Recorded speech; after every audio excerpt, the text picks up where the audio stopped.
Chapter 22. Merry Christmas.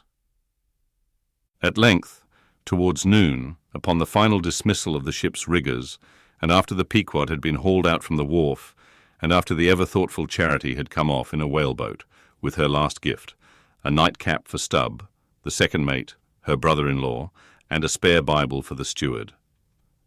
After all this, the two captains, Peleg and Bildad, issued from the cabin, and turning to the chief mate, Peleg said, "Now, Mr. Starbuck, are you sure everything is right? Captain Ahab is all ready. Just spoke to him. Nothing more to be got from shore, eh? We'll call all hands then. Muster 'em aft here. Blast 'em." "No need of profane words, however great the hurry, Peleg," said Bildad, "but away with thee, friend Starbuck, and do our bidding." "How now?" Here upon the very point of starting for the voyage, Captain Peleg and Captain Bildad were going it with a high hand on the quarter-deck, just as if they were to be joint commanders at sea, as well as to all appearances in port. And as for Captain Ahab, no sign of him was yet to be seen, only they said he was in the cabin. But then, the idea was that his presence was by no means necessary in getting the ship under way, and steering her well out to sea. Indeed, as that was not at all his proper business, but the pilot's. And as he was not yet completely recovered, so they said. Therefore, Captain Ahab stayed below. And all this seemed natural enough, especially as in the merchant service many captains never show themselves on deck for a considerable time after heaving up the anchor, but remain over the cabin table, having a farewell merrymaking with their shore friends, before they quit the ship for good with the pilot. But there was not much chance to think over the matter, for Captain Peleg was now all alive. He seemed to do most of the talking and commanding, and not Bildad. "Aft here, ye sons of bachelors," he cried, as the sailors lingered at the mainmast. "Mr. Starbuck, drive 'em aft." "Strike the tent there," was the next order. As I hinted before, this whalebone marquee was never pitched except in port, and on board the Pequod, for 30 years, the order to strike the tent was well known to be the next thing to heaving up the anchor. "Man the capstan! Blood and thunder! Jump!"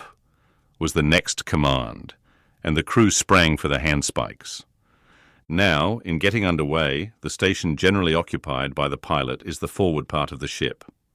And here Bildad, who, with Peleg, be it known, in addition to his other officers, was one of the licensed pilots of the port, he being suspected to have got himself made a pilot in order to save the Nantucket pilot fee to all the ships he was concerned in. For he never piloted any other craft. Bildad, I say, might now be seen actively engaged in looking over the bows for the approaching anchor, and at intervals singing what seemed a dismal stave of psalmody to cheer the hands at the windlass, who roared forth some sort of a chorus about the girls in Booble Alley, with hearty goodwill. Nevertheless, not 3 days previous, Bildad had told them that no profane songs would be allowed on board the Pequod, particularly in getting under way, and Charity, his sister, had placed a small choice copy of Watts in each seaman's berth. Meantime, overseeing the other part of the ship, Captain Peleg ripped and swore astern in the most frightful manner. I almost thought he would sink the ship before the anchor could be got up. Involuntarily I paused on my handspike and told Queequeg to do the same, thinking of the perils we both ran in starting on the voyage with such a devil for a pilot.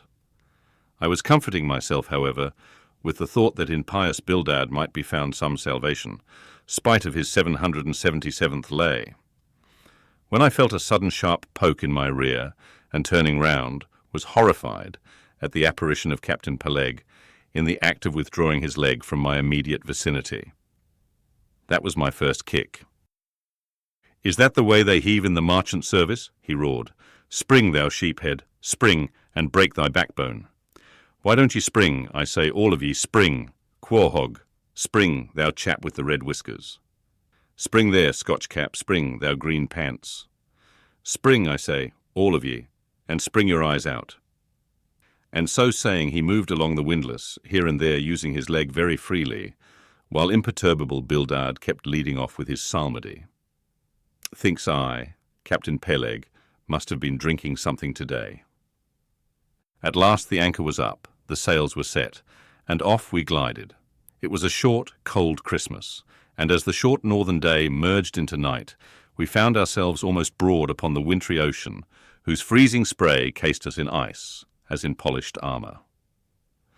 The long rows of teeth on the bulwarks glistened in the moonlight, and like the white ivory tusks of some huge elephant, vast curving icicles depended from the bows.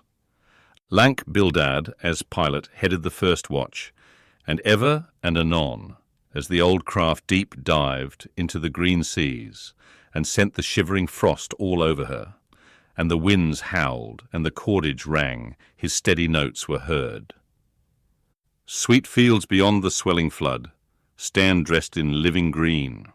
So to the Jews old Canaan stood, while Jordan rolled between. Never did those sweet words sound more sweetly to me than then. They were full of hope and fruition.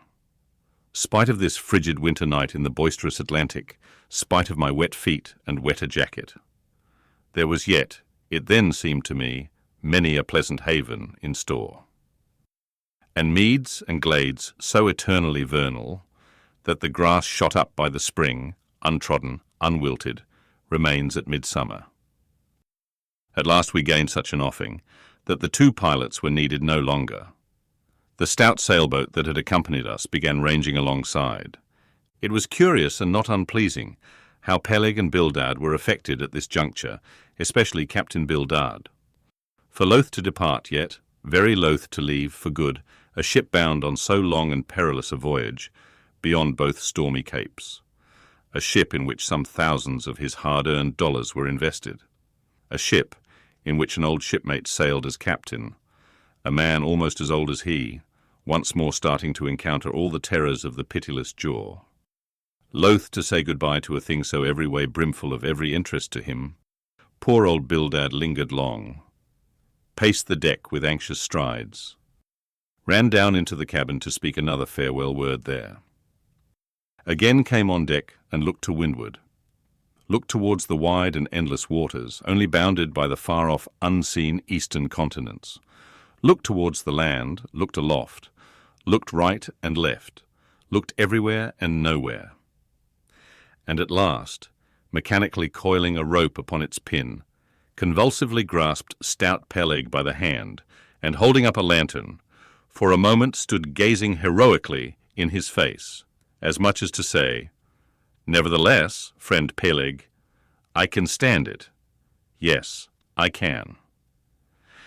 As for Peleg himself, he took it more like a philosopher, but for all his philosophy, there was a tear twinkling in his eye when the lantern came too near. And he too did not a little run from cabin to deck, now a word below and now a word with Starbuck, the chief mate. But at last he turned to his comrade, with a final sort of look about him. "Captain Bildad, come, old shipmate, we must go. Back the main yard there. Boat ahoy. Stand by to come close alongside now. Careful, careful. Come, Bildad. Boy, say your last. Luck to ye, Starbuck. Luck to ye, Mr. Stubb. Luck to ye, Mr. Flask. Goodbye and good luck to ye all. And this day 3 years I'll have a hot supper smoking for ye in old Nantucket. Hurrah and away." "God bless ye, and have ye in his holy keeping, men," murmured old Bildad, almost incoherently. "I hope you'll have fine weather now, so that Captain Ahab may soon be moving among ye. A pleasant sun is all he needs, and you'll have plenty of them in the tropic voyage ye go.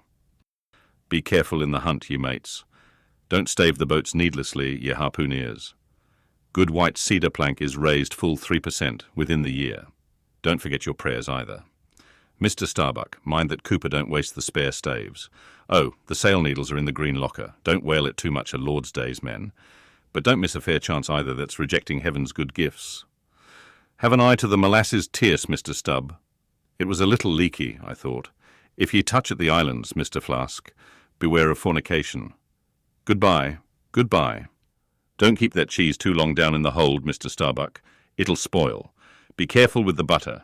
20 cents the pound it was, and mind ye, if— Come, come, Captain Bildad, stop palavering. Away." And with that, Peleg hurried him over the side, and both dropped into the boat. Ship and boat diverged. The cold, damp night breeze blew between. A screaming gull flew overhead. The two hulls wildly rolled. We gave 3 heavy-hearted cheers and blindly plunged like fate into the lone Atlantic.